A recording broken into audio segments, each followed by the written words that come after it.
Llega el mejor espectáculo que tú esperabas.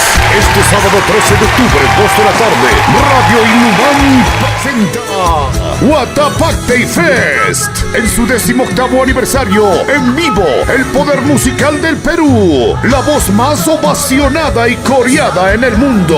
Pelo de Ambrosio en concierto. Un espectáculo inolvidable.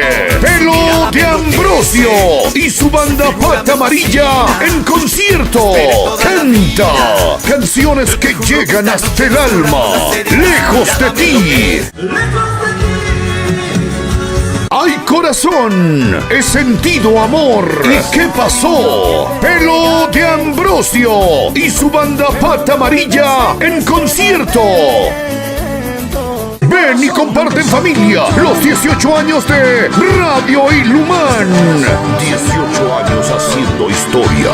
18 años haciendo cultura. 18 años en el primer lugar.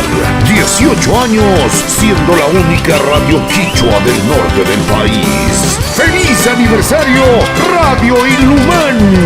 Con la garantía del mejor sonido del norte del país, Pro Audio. Ahora llamados arriba.